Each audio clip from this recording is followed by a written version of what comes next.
결혼한 지 어느덧 6년이 지났습니다. 평범하지만 나름 안정적인 삶이었습니다. 아내는 전업주부로 집안일을 도맡았고 저는 회사 일에 집중하며 생계를 책임졌습니다. 맞벌이를 고집하지 않았던 건 제 선택이었습니다. 바깥일로 고단한 하루를 마치고 돌아왔을 때 따뜻한 집밥과 깨끗한 집이 있다는 건 저에겐 크나큰 위로였거든요. 아내는 참 조용한 사람이었습니다. 결혼 전부터 말수가 적고 행동도 단정한 사람이었죠. 겉멋이라곤 없었고 작은 일에도 감사할 줄 아는 사람이었습니다. 그래서 더욱 믿었고 신뢰라는 단어를 몸으로 느끼게 해준 첫 여자이기도 했습니다. 그런 아내가 어느 날 말했습니다.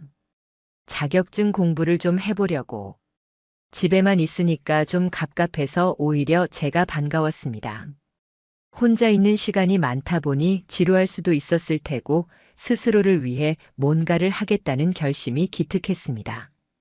아내는 인근 도서관에서 공부를 하겠다고 했고 제가 출근할 시간에 맞춰 함께 나가는 날도 있었습니다. 도시락까지 싸들고 나가는 뒷모습이 대견해 보이기까지 했습니다. 그렇게 몇 주가 흘렀습니다. 하지만 어느 날 아주 작은 일이 하나 생겼습니다. 퇴근 후 거실에 놓인 문제집을 무심코 펼쳐보게 됐습니다. 아내가 공부하던 책이었습니다. 그녀는 하루에 200문제씩 푼다며 늘 지친 얼굴로 귀가했으니까요. 그런데 이상하게도 책 속에 낙서 하나 없습니다. 형광펜도 메모도 포스트잇도요. 심지어 책장도 새 것처럼 빳빳했습니다. 책을 아끼는 성격이라 그런가? 처음엔 그렇게 생각했습니다. 하지만 다음 날 아내가 들고 다니던 또 다른 책도 마찬가지였습니다. 어디를 봐도 공부한 흔적은 없었습니다. 문제 푼 흔적도 없고 정리한 노트도 보이지 않았습니다. 심지어 책 한 권은 안에 프린트물만 끼워져 있었고 문제 자체는 몇 장뿐이었습니다. 그때부터 의심이 들기 시작했습니다. 공부를 안 했다는 것보다도 그 겉모습에 모든 것이 집중되어 있다는 게 이상했죠. 마치 누군가에게 보여주기 위한 연출처럼 느껴졌습니다. 그런 마음이 들고 나니 모든 것이 이상하게 보이기 시작했습니다. 도서관 간다고 하면서도 화장은 점점 더 정성스러워졌고 예전엔 잘 안 하던 향수까지 뿌리는 날이 늘어났습니다. 옷차림도 점점 단정함을 넘어서 세련됨으로 바뀌고 있었고요. 어느 날은 출근길에 마주친 아내의 복장이 눈에 밟혔습니다. 하늘색 블라우스에 베이지색 슬랙스. 한 번도 도서관 갈 때 그런 옷차림은 본 적이 없었습니다. 여느 때보다 여성스럽고 단아했습니다. 저는 그냥 오늘 옷 잘 어울린다고 말했지만 속으론 묘한 불안감이 스멀스멀 올라왔습니다. 그래도 믿었습니다. 믿고 싶었습니다. 제가 아는 그 사람이 그런 짓을 할 리 없다고, 그건 세상의 뉴스에 나오는 이야기고 내 아내와는 무관하다고 스스로를 설득했습니다. 하지만 의심은 또다시 찾아왔습니다. 하루는 퇴근이 일찍 끝나 도시락을 들고 도서관에 가봤습니다. 아내에게 연락하지 않고 조용히 주차장에 차를 세웠습니다. 입구에서 아내를 찾았지만 보이지 않았습니다. 생각보다 사람이 적었고 그녀가 말했던 지정 좌석은 존재하지 않았습니다. 도서관 직원에게 물었지만 좌석은 선착순이며 이름을 기입하는 시스템은 없다고 했습니다. 집에 돌아와 물었습니다. 자리 예약한 거 아니었어? 아내는 당황하지 않고 말했습니다. 아, 이번 주는 사람이 별로 없어서 그냥 자유석 썼어. 그 순간 저는 확신했습니다. 그녀는 거짓말을 하고 있다는 것을요. 그게 무엇을 위한 것인지는 아직 몰라도 적어도 도서관은 아니었습니다. 거짓말을 하면서까지 숨기고 있는 그 진실은 어쩌면 제가 상상하는 그 최악일지도 모른다는 생각이 들었습니다. 그래서 결심했습니다. 직접 확인하자. 내 손으로 확인하지 않으면 그 어떤 것도 납득되지 않을 것 같았습니다. 그리고 그 선택이 제 인생의 모든 것을 바꿔놓을 줄은 그때는 미처 몰랐습니다. 사실 처음부터 의심하고 싶지는 않았습니다. 아내가 거짓말을 한다는 사실을 스스로 인정하는 일이 너무나 고통스러웠으니까요. 그러나 더 이상은 제 마음속 의심을 외면할 수 없었습니다. 그래서 저는 움직이기로 결심했습니다. 직접 확인해야 했습니다. 단 한 번이라도 제대로 목격하면 적어도 제 감정은 거기서 끝낼 수 있을 테니까요. 다음 날 일부러 회사를 반차로 마무리하고 집 근처 골목에서 차를 대기시켰습니다. 아내는 평소와 다름없이 오전 9시 반쯤 외출 준비를 마쳤고 도시락을 챙기고 가방을 메었습니다. 늘 보던 뒷모습이었지만 저는 그날따라 낯설게 느껴졌습니다. 그녀가 제 아내라는 것이 믿기지 않을 정도로요. 그녀가 나가자마자 저는 거리를 두고 뒤를 따랐습니다. 절대 가까이 다가가지 않게 주의했고 횡단보도 앞에서는 신호에 맞춰 멈추며 조심스럽게 뒤를 밟았습니다. 그녀는 버스를 타고 두 정거장을 간 뒤 조용한 상가 골목 안쪽으로 들어갔습니다. 그 길 끝에는 도서관이 있는 것이 아니라 한적한 모텔 거리였습니다. 순간 손끝이 저리도록 얼어붙었습니다. 아니라고 생각하고 싶었습니다.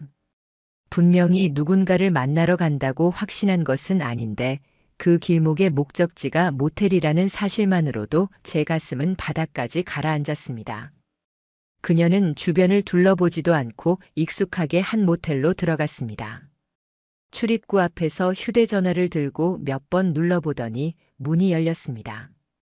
비밀번호를 입력한 듯 보였습니다. 그녀는 그곳에 들어가는데 전혀 망설임이 없었습니다. 마치 몇 번이고 오간 사람처럼 자연스러웠습니다. 저는 그대로 주저앉을 뻔했습니다. 숨이 막혔습니다. 하지만 일단 확인하자고 마음을 다잡았습니다.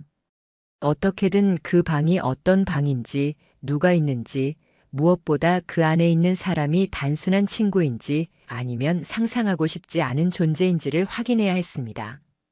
저는 모텔 근처 편의점 앞 벤치에 앉아 한참을 그 건물을 바라봤습니다. 40분쯤 지나자 한 남자가 같은 건물 쪽으로 다가갔습니다.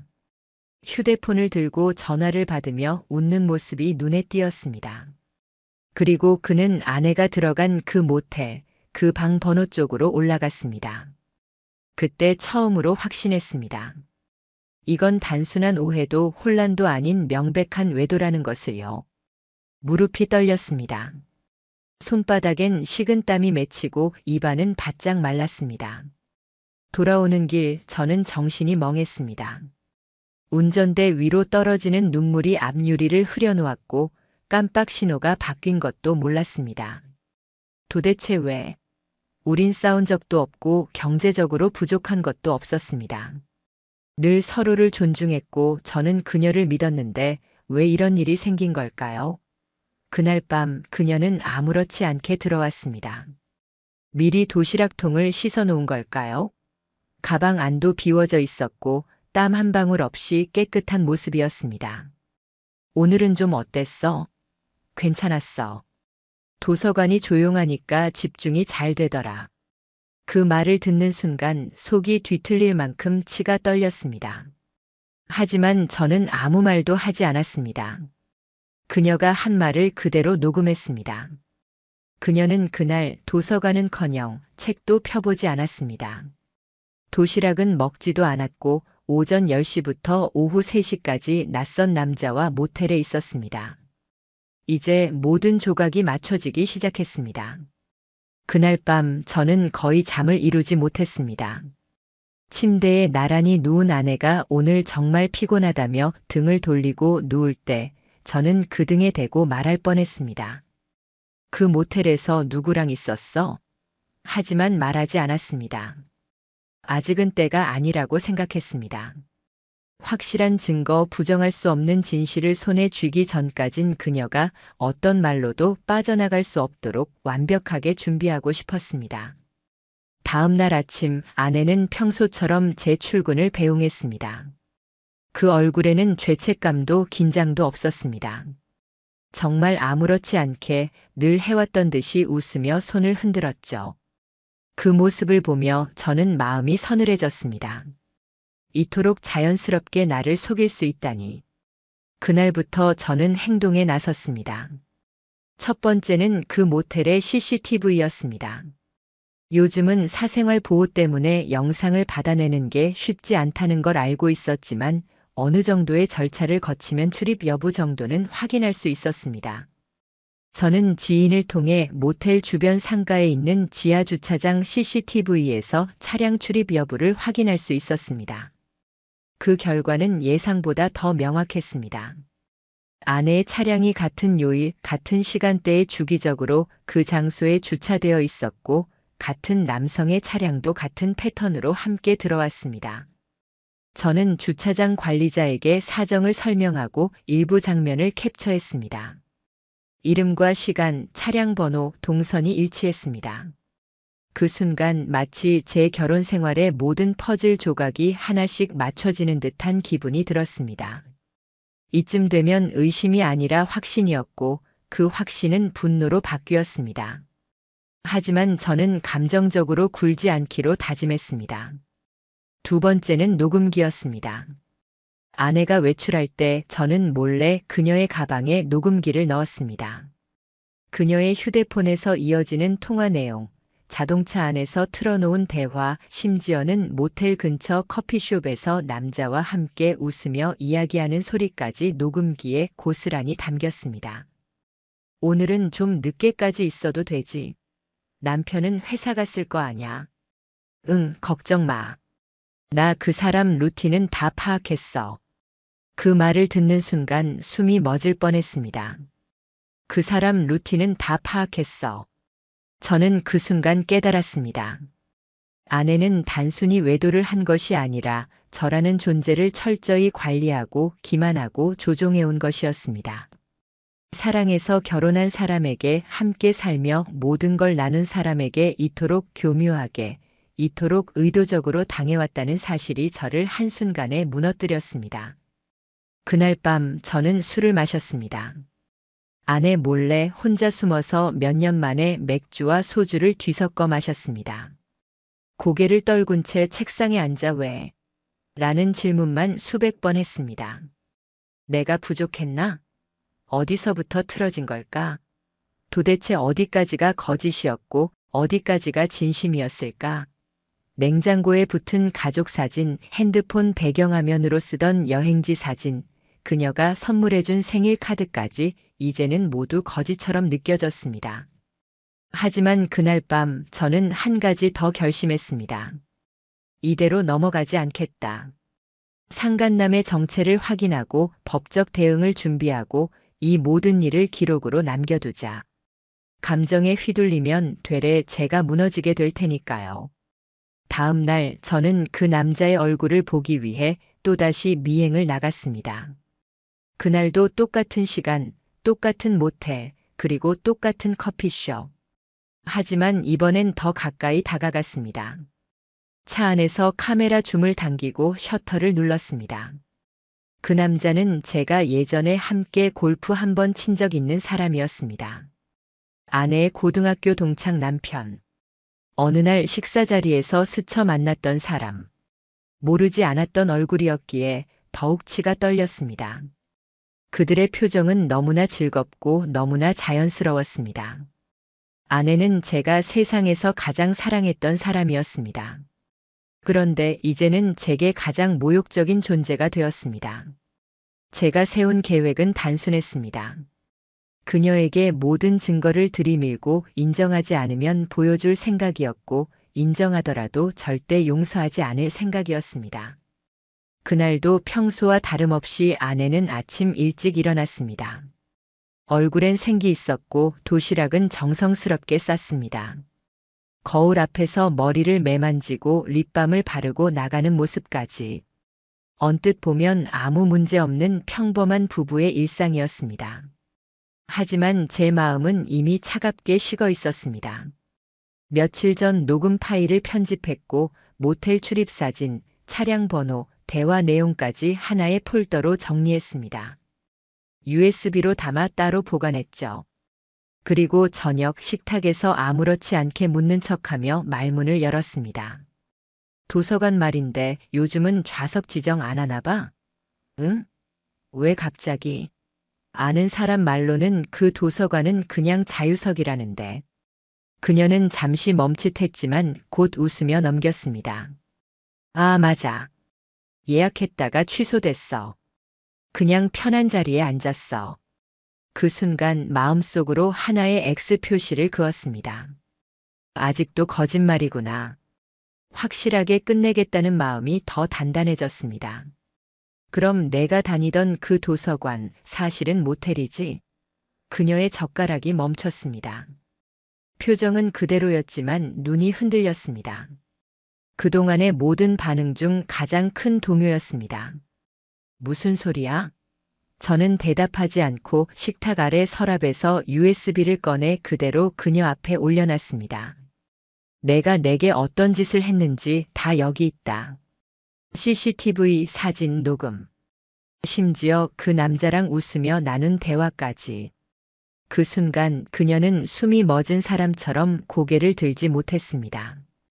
입술을 달싹이며 무언가 말하려 했지만 말은 나오지 않았습니다. 그 사람 누구야? 기억나지? 예전에 나랑 저녁 같이 먹었던 그 남자. 니네 고등학교 동창 남편이잖아. 내가 그 사람한테 골프장 추천까지 해줬던 거 기억 안 나? 그녀는 눈을 질끈 감았습니다.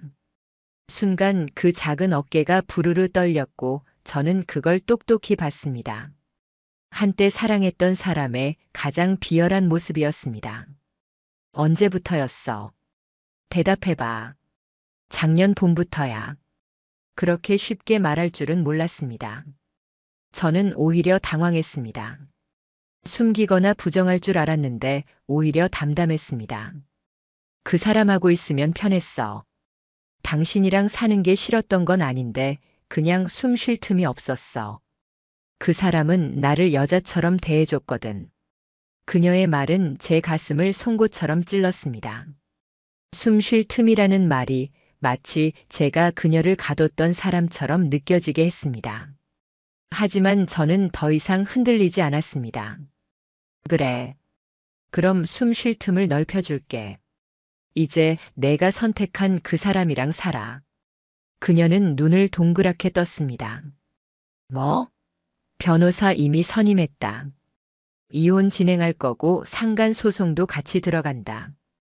내가 말했던 그 남자 직장도 확인했어. 회식이라고 거짓말하고 너랑 모텔 간 날 회사 출장비로 식사 결제한 내역까지 확보했어. 그쪽 와이프한테도 연락할 거고 직장에도 상황 전달될 거야. 그녀의 표정은 무너졌습니다. 처음엔 잘못했다는 말도 없었고 그저 믿기지 않는다는 얼굴로 절 쳐다봤습니다. 당신 정말 이럴 거야? 저는 고개를 끄덕였습니다. 그래. 당신은 내 결혼을, 내 믿음을, 내 인생을 더럽혔어. 그러니까 그 대가를 받아야지. 그날 밤 아내는 거실 소파에 앉아 아무 말도 하지 못했습니다. 그녀가 울든 말든 저는 그저 방 안으로 들어갔습니다. 그리고 휴대폰을 열고 변호사에게 문자를 보냈습니다. 계획대로 진행해 주세요. 다음 주에 상간자 내용 증명 발송 바랍니다. 다음은 법의 시간입니다. 복수의 시간은 이제 시작입니다. 이혼은 생각보다 빨리 성립됐습니다. 그녀는 처음엔 합의 이혼을 요구했지만 저는 단호했습니다. 합의는 없다. 정당한 대가를 받고 법적 책임을 묻겠다. 그날 이후 그녀는 저를 붙잡으려 하지 않았습니다. 오히려 포기한 눈빛이었습니다. 그동안 자신이 해온 일들을 되돌아봤는지 아니면 이미 상간남에게 기대고 있었는지는 모르겠지만 더는 아무런 저항 없이 이혼 조정 절차에 응했습니다. 이혼 조서에 서명하는 날 법원 대기실에서 그녀를 마주했습니다. 언젠가는 같이 살 집을 보며 설레던 얼굴이 그날은 고개조차 들지 못한 채 서 있었습니다. 더는 할 말 없지? 그녀는 고개를 끄덕였습니다. 저도 조용히 뒤돌아 나왔습니다. 거기까지였습니다. 남남이 되는 데는 오래 걸리지 않았습니다. 하지만 진짜 싸움은 그 다음부터였습니다. 상간자 소송. 저는 그녀의 불륜 상대를 절대 가만두지 않을 생각이었습니다. 그 남자는 처음엔 모른 척 하다가 내용 증명과 증거 사진, 차량 번호, 녹음 파일을 정식으로 보낸 이후 직접 사과를 하겠다며 연락을 해왔습니다. 한 번만 만나주시면 변명은 안 하겠습니다. 정말 죄송합니다. 미친 짓이었습니다. 저는 응하지 않았습니다. 그에게 줄 시간도 목소리를 들을 의무도 없다고 생각했으니까요. 소송을 제기했고 법원은 명백한 불법 행위가 있었다는 점에서 3천만 원의 위자료 판결을 내렸습니다. 상간남 측에서는 감액을 요청하며 이미 가정은 깨져 있었고 이혼 직전이었다고 주장했지만 저는 그에 대한 반박 자료도 미리 준비해 두었습니다. 가정이 유지되고 있었던 증거, 같이 찍은 여행 사진, 기념일 선물 내역, 그리고 아내가 저와 살며 도서관에 다닌다고 거짓말한 문자들까지. 법원은 저의 손을 들어줬습니다. 그리고 이후 상간남의 회사에도 이 사실이 전해졌습니다. 그쪽 부인이 별도로 증거를 제출했고 회사의 품위유지 의무 위반 조항에 따라 그는 정직 6개월 후 해고됐다는 소식을 들었습니다. 아내는요. 위자료 2천만 원을 물었습니다.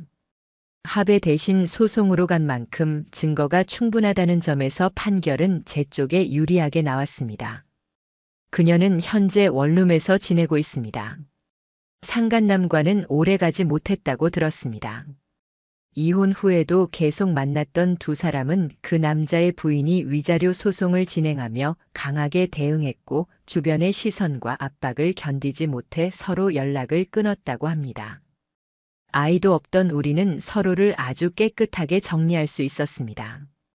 하지만 상처는 쉽게 사라지지 않더군요. 사람을 믿는 일이 이토록 위험할 수 있다는 걸, 그리고 그 사람이 가장 가까운 존재였을 때 얼마나 치명적인지를 저는 뼈저리게 배웠습니다. 주변에서는 이제 털고 일어나라고 말합니다. 맞는 말입니다. 하지만 그 전에 저는 제게 한 가지 다짐을 했습니다. 나를 바보로 만든 사람은 절대 용서하지 않겠다. 그 다짐대로 저는 움직였고 끝까지 갔고 결국 무너진 건 저 아니라 그들이었습니다. 지금은 매일 조용히 출근하고 혼자 사는 집에서 커피를 내립니다. 가끔은 창밖을 보며 생각합니다. 그때 그녀가 처음 도서관에 다녀오겠다고 말하던 날의 얼굴. 그때 이미 모든 게 시작된 걸까요? 아니면 제가 너무 늦게 눈치챈 걸까요? 이젠 그걸 따지는 것도 의미 없습니다. 중요한 건 제가 저 자신을 끝까지 포기하지 않았다는 사실입니다. 그리고 그게 제가 할 수 있는 가장 단단한 복수였습니다.